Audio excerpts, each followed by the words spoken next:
बिहार की मिट्टी कला और साहित्य की दृष्टि से बेहद उर्वर रही है। अनेक लोक कलाओं का जन्मदाता है बिहार। ऐसी ही एक कला है मंजूषा, जो इस राज्य के भागलपुर और उसके आसपास के क्षेत्रों में पनपी और विकसित हुई है। ये कला राज्य की प्राचीन लोक कलाओं में से एक है। बिहार का यह क्षेत्र तब अंग प्रदेश के नाम से जाना जाता था। मंजूषा कला कितनी प्राचीन है, इसके बारे में प्रामाणिक तौर पर कह पाना मुश्किल है। इस चित्रकला में 3 रंगों का इस्तेमाल किया जाता है, गुलाबी, हरा और पीला। इस कला में रंगों और आकृतियों की अपनी भाषा है। ये लोक कला दरअसल बिहुला विषहरी की लोक कथा पर आधारित है।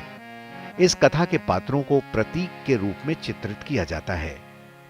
कहते हैं अंग प्रदेश की राजधानी चंपा में 6ठी शताब्दी के आसपास चंद्रधर नाम का एक व्यापारी था, जिसने शिव जी की मानस पुत्रियों मनसा यानी विषहरी की पूजा करने से इनकार कर दिया, जिससे रुष्ट विषहरी उसके परिवार को नष्ट करने लगी।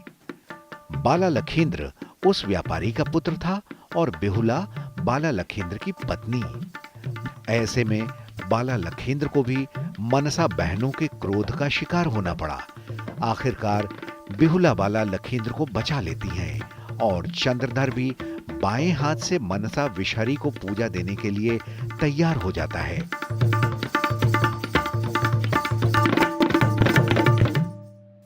इसी कथा को एक तय पैटर्न के अनुसार 3 रंगों से चित्रित किया जाता है।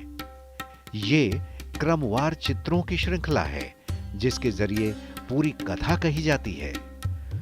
मंजूषा दरअसल कागज की भित्ति से बने मंजूषा पर रची गई विशिष्ट चित्र शैली है, जो सनई की लकड़ी और शोला से खड़ी होती है। मंजूषा को चतुष्कोणीय संरचना पर ही खड़ा किया जाता है, लेकिन विशिष्ट प्रकार से बनाई गई मंजूषा की संरचना भी भिन्न होती है। इस प्रकार की मंजूषा षटकोणीय होती है और 4 खूंटे की जगह भार के अनुकूल 8 खूंटे पर खड़ी होती है। विशेष प्रकार की मंजूषा पर कई कंगूरे का भी निर्माण बड़ी ही कलात्मकता के साथ किया जाता है।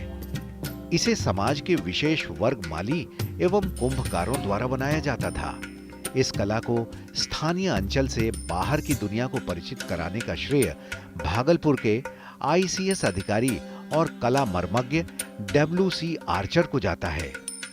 इन्होंने स्थानीय मालाकार और कुंभकारों द्वारा बरती जाने वाली इस कला की कुछ कृतियों को लंदन स्थित इंडिया हाउस में प्रदर्शित किया।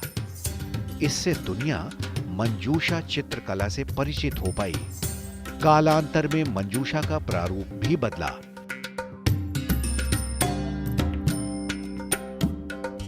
इन पर बने चित्रों को कागजों पर उतारने का श्रेय मंजूषा की चर्चित चित्रकार चक्रवर्ती देवी को जाता है। पहले चक्रवर्ती देवी मंजूषा पर चित्रकारी करती थी।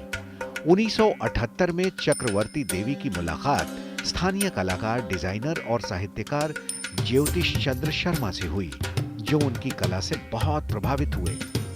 उन्होंने चक्रवर्ती देवी को कागज पर चित्रकारी के लिए प्रेरित किया और इस तरह मंजूषा चित्रकला कागज पर बननी शुरू हुई।